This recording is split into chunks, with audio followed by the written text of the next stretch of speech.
Imagine the sound of rain tapping gently against a glass window pane. Can you hear it? It is a rhythmic, steady drumming, nature's own metronome. Now, imagine you are inside, wrapped in a heavy, knitted blanket. In your hands, you hold a ceramic mug, the heat radiating into your palms, warming your skin. You lift it to your face, and the steam carries the scent of chamomile, or perhaps roasted coffee, or rich chocolate.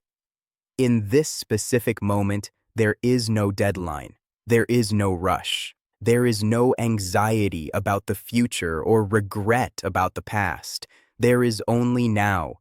There is only the warmth, the sound, and the breath in your lungs.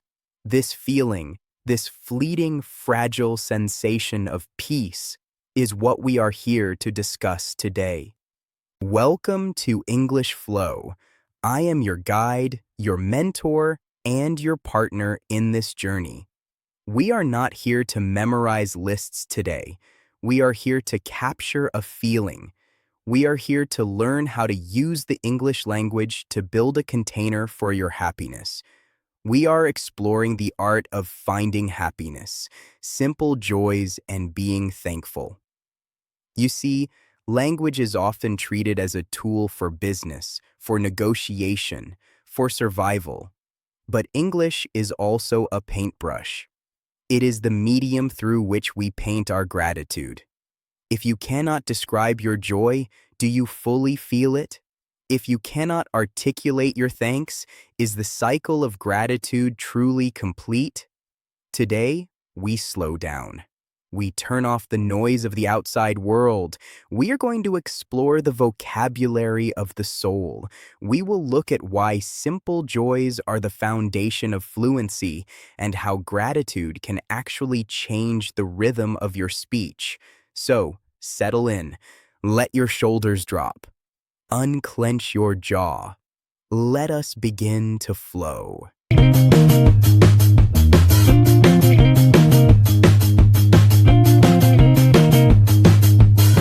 Why is it difficult to talk about happiness in a second language? You might think, it's easy. I just say, I am happy. But is that truly expressing the depth of your human experience?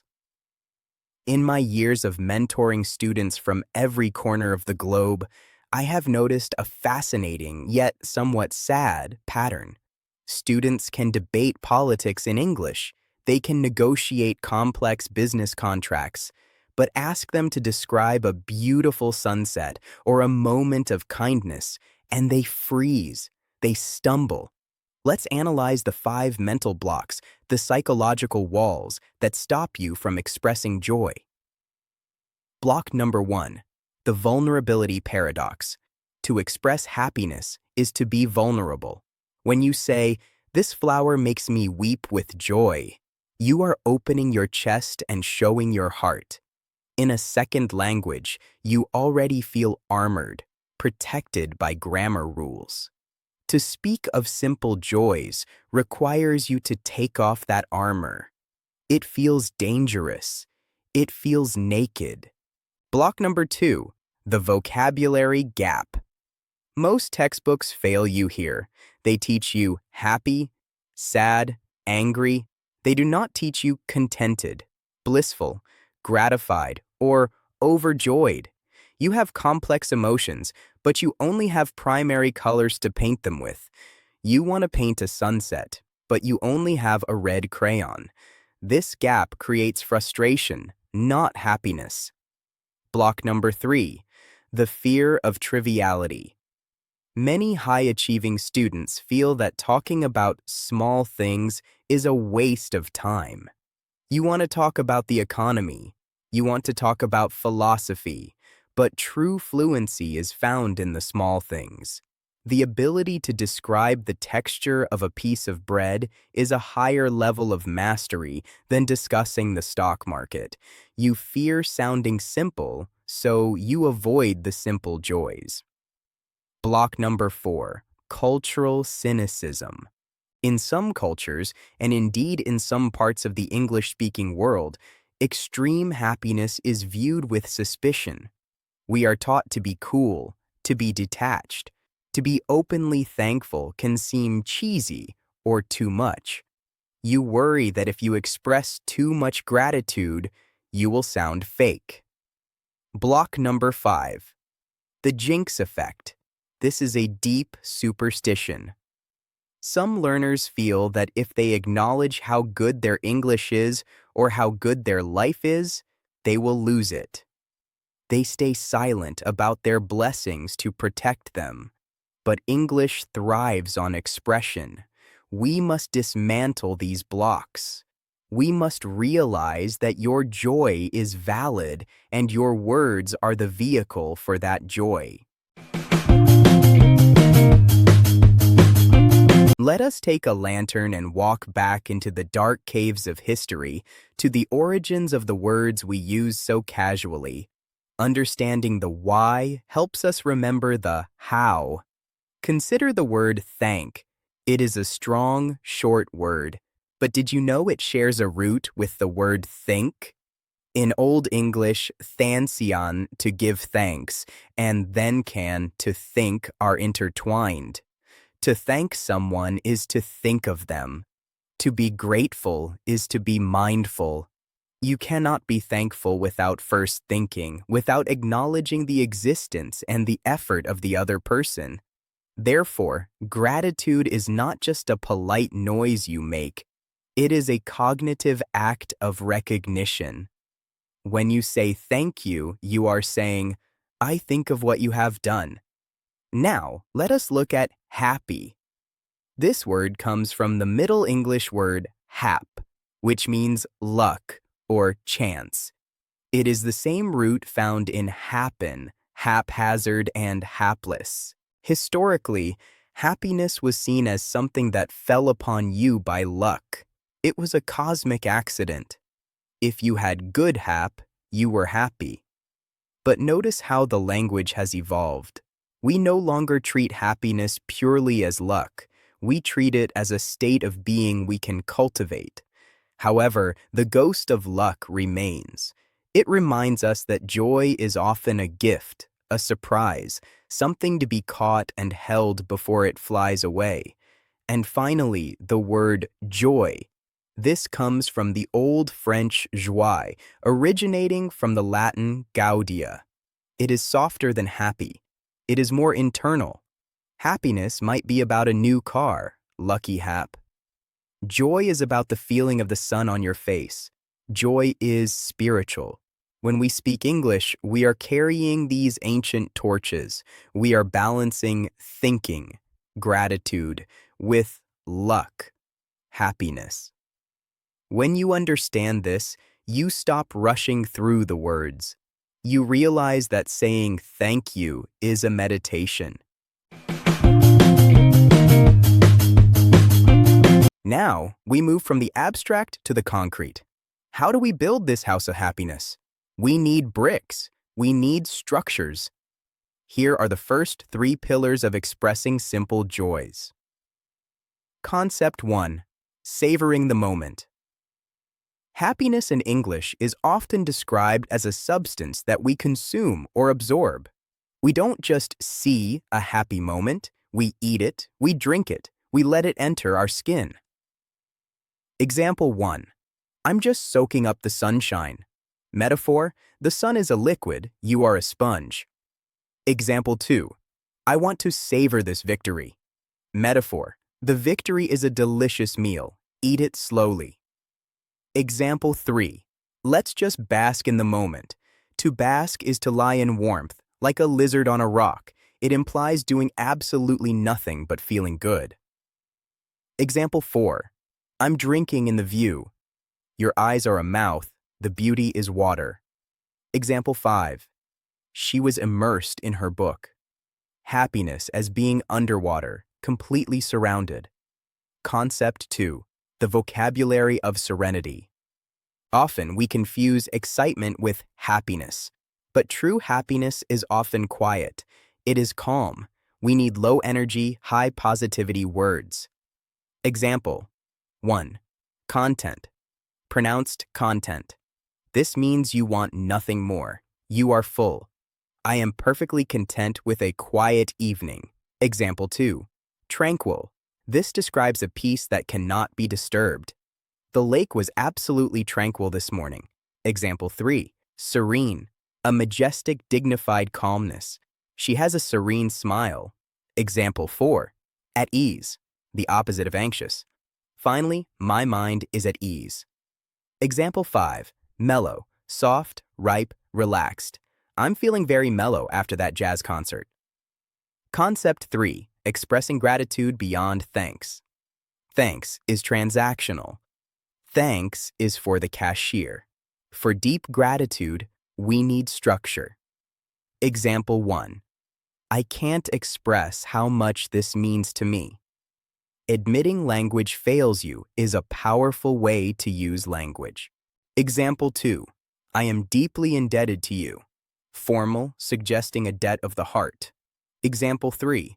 I don't take your kindness for granted.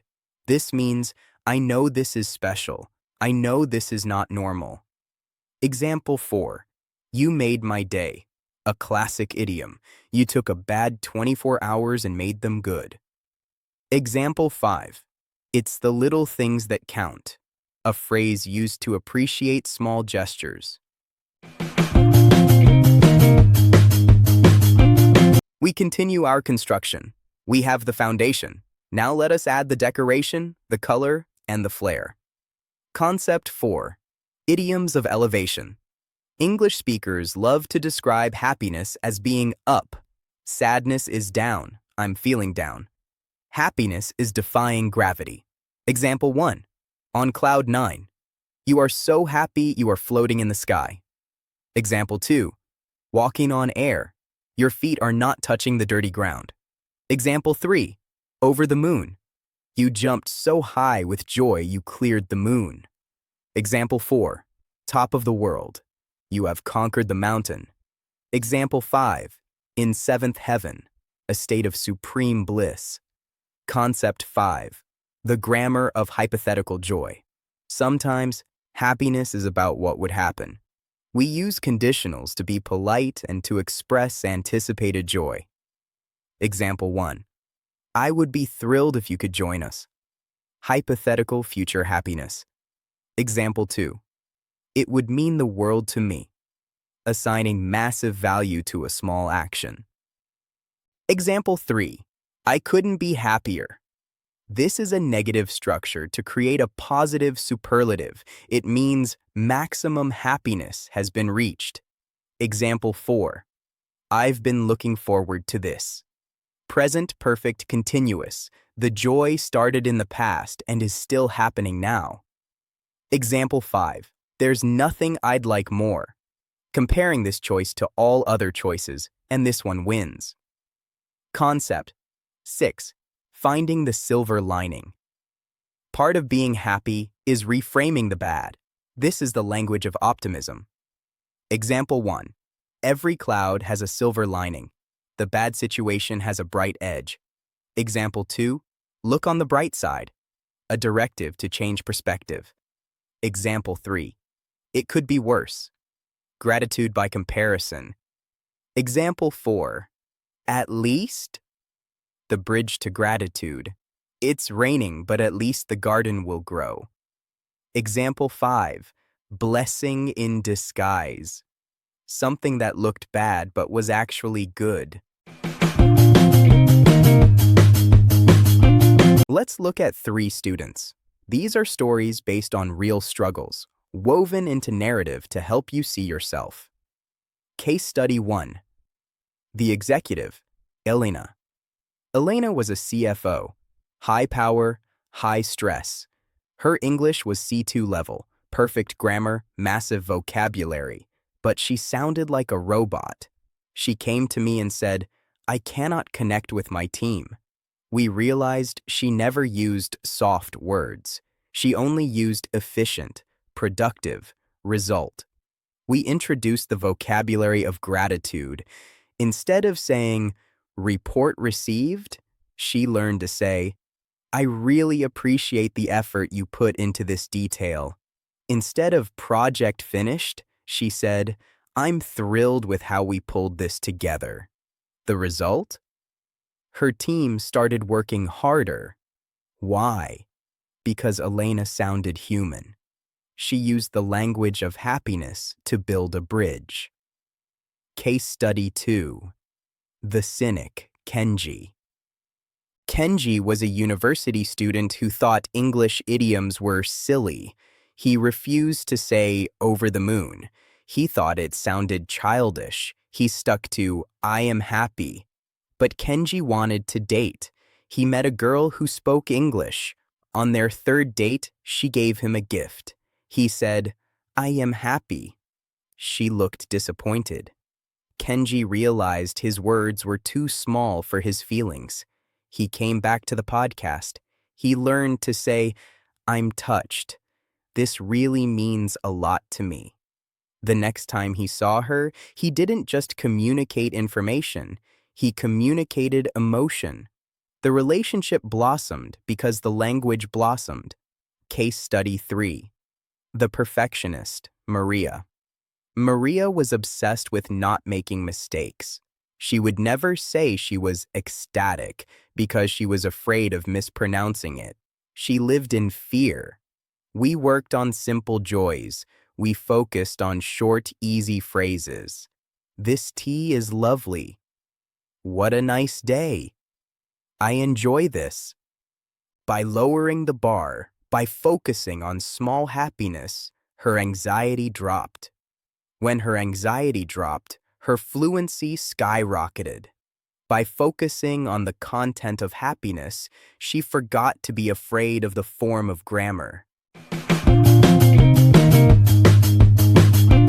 The road to happiness is paved with linguistic traps. Here is where you might fall. Pitfall 1. The very happy trap. Stop using very.